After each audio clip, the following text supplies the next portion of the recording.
తెలంగాణలోనే కాకుండా మొత్తం దేశవ్యాప్తంగా ఆయన సీఎం అయినందుకు ఎక్కడ చూసినా సంబరాలు చేసుకుంటున్నారు. దాన్ని ఎలా చూడొచ్చు అంటారు? నాకు సంతోషమే. యువకుడు కొత్తగా వచ్చాడు. ఏంటి మరి ఆ, కాస్త కూస్త అవకతవకలు ఉంటాయి. ఈ నెక్స్ట్ టర్న్ కన్నా ఆయన స్టడీ అయితే పరిపాలన ఘాట్లో పెట్టుకుంటే ఇప్పుడు ఈయన ఒక్కడే కొత్తోడు, మిగిలిన అన్ని పాత తిత్తులేగా. కొత్త సారా ఏమ్మా, కొత్త తిత్తులు పాత సారా ఎంతవరకు ఉంటుందో తెలియదు. మరి ఆయన అసలు 2 సంవత్సరాలు పార్టీ పెట్టింది 2024లో, ఇప్పుడు 2026 కల్లా మరి ఆయన సీఎం అయ్యారు. అసలు దాన్ని ఎలా చూడొచ్చు అంటారు? అంటే యువత కొత్తదనాన్ని కోరుకున్నారా, లేదంటే సినిమా హీరో కాబట్టి ఓట్లు వేసారంటారా? సినిమా హీరో కదమ్మా, సినిమా హీరో కాదు, కానీ ఆయన వ్యక్తిగత క్యారెక్టర్ అర్థమైందా, ఆయన మాట తీరు. చూసుకున్నట్టయితే ఇక్కడ కులం, అంటే ఆయన కులం వాళ్ళు ఎవరైతే ఉన్నారో ఆయన కూడా ఆయన గెలిపించారంటున్నారు. అది ఎంతవరకు నిజం ఉందంటారు? అది మనకైతే తెలియదు, కానీ కులం ఏంటి అయింది? ఎస్సీ. ఎస్సీ వాడు దేశాన్ని నెలకొడతా ఏమైనా ఉందా? మరి ఇంకేంటి? అది అంటే ఏంటంటే కులపరంగా కూడా కొంత మార్పు వస్తుంది దీన్ని బట్టి చూస్తే. ఇంతవరకు ఎస్సీ వాళ్ళు ఆంధ్రాని వెళ్ళినట్లేదు, తమిళనాడులో వెళ్తున్నాడు ఇప్పుడు. అది నేను చాలా హ్యాపీ అవుతున్నా, ఎందుకంటే యువకుడు వచ్చాడు.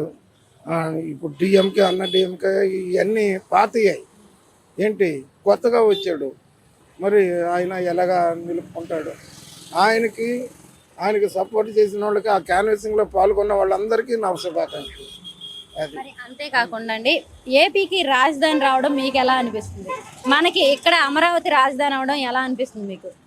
అమరావతిలో ఏముందమ్మా, శుభ్రంగా 3 పంటలు వేసుకొని కడుపు నిండా భోజనం పెట్టేవాళ్ళని తీసుకొని వెళ్ళి రోడ్డు పాలు చేశారు. అవునా? ఇప్పటికే రాజధాని ఒక పట్టణం ఉందంటే పట్టణంలో నీరు ఇలా కాలువలోకి వెళ్ళాలి, అలా కాదు. అక్కడ ఆ స్థలంలో నీళ్లు తీసుకొని వెళ్ళి కాలువకు దొరుకుతున్నారు. ఏంటి అది ఎప్పుడు అవుద్దో తెలీదు. ఎన్నో వేల ఎకరాలు ఎందుకో తెలియదు. అర్థమైందా? ఏదో డెవలప్. ఆయన అన్నాడు కదా జగన్మోహన్ రెడ్డి గారు, అక్కడ హార్బర్ ఉంది, ఇటు విమానాశ్రయం ఉంది, గుంటూరు ఉంది, ఇవన్నీ వేస్తే బాగుంటుంది అని అన్నట్టు. పైగా 10% లేదంటే 20% అవుతుంది, మిగిలినంతా మనకి గెయినే కదా అని, ప్రాఫిటే కదా అని ఆయన అంటున్నాడు. మరి ఆలోచించాలి పెద్దలు. చంద్రబాబు నాయుడు గారు తక్కువడు కాదు, 40-45 సంవత్సరాలు ఆయన ఉన్నవాళ్ళు.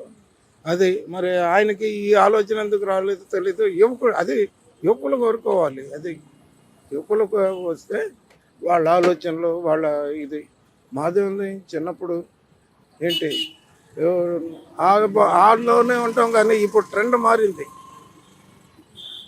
ఇంగ్లీష్లో 35 మార్కులు రావాలంటే మా కాలంలో ఏంటి గోల్కొండ కోర్టుని చూసినంత ఆనందం 35 వచ్చినాయంటే. ఇప్పుడు 70-80. మొన్న నారాయణలో ఎంత ఇది తీసుకొని వచ్చాడు. అలాగా దాన్ని బట్టి పాలన వెళ్ళాలి. నిన్న చూసుకుంటే తమిళనాడు ఎలక్షన్స్ జరిగినాయండి. ఎవరైతే విజయ్ ఉన్నారో ఆయన మరి 2 సంవత్సరాల్లోనే ఆయన సీఎం అవ్వడం జరిగింది. దాన్ని ఎలా చూడొచ్చు అంటారండి? 3 పార్టీలను కూడా, ఎప్పటి నుంచో ఉన్న పార్టీలను కూడా పడగొట్టేసి ఆయన సీఎం అవ్వడం జరిగింది. దాన్ని ఎలా చూడొచ్చండి? తమిళనాడులో కొత్తదనాన్ని కోరుకున్నారని నేను అభిప్రాయపడుతున్నా. విజయ్ అనేవాడు ఒక దిగువ శ్రేణి నుంచి వచ్చాడు. అతను ఏదో ఎక్స్పోజ్ చేశాడు, తను అనుకున్నది. ఎక్స్పోజ్లో సక్సెస్ అయ్యాడు, అంతవరకు చెప్పగలను. అంటే ఆయన 2024లో పార్టీ పెట్టేశారు, 2026కే ఆయన సీఎం అయ్యారు. నెలల్లో రామారావు ముఖ్యమంత్రి అవలా? ఎన్టీ రామారావు నెలల్లో ముఖ్యమంత్రి అవలా? అసలు నన్ను అడిగితే ఇంకా వాడికి టైం పట్టింది. విజయ్ ముఖ్యమంత్రి, రామారావు ఊరికినే ముఖ్యమంత్రి అయ్యాడుగా. 60 ఏళ్ళు చక్కగా జీవితం అంతా బ్రహ్మాండంగా ఎంజాయ్ చేసి 60 ఏళ్ళ తర్వాత ఈ రాష్ట్రాన్ని, ఈ దేశాన్ని ఉద్ధరిద్దామని వచ్చాడు కదా. వస్తే మనమే ఓట్లు వేసాం కదా, నెలల్లోనే మార్పు చూపించాం కదా. కాబట్టి విజయ్ది పెద్దకు పోల్చుకోవాల్సిన అవసరం అయితే లేదు. కాస్ట్ పరంగా చూసుకుంటే ఆయన చాలా ఈ కాస్ట్ నుంచి కూడా వచ్చి ఎస్సీ అట్లా వచ్చి కూడా అయ్యారని చెప్పేసి ఎక్కడ చూసినా సంబరాలు చేసుకుంటున్నారు. దాన్ని ఎలా చూడొచ్చండి?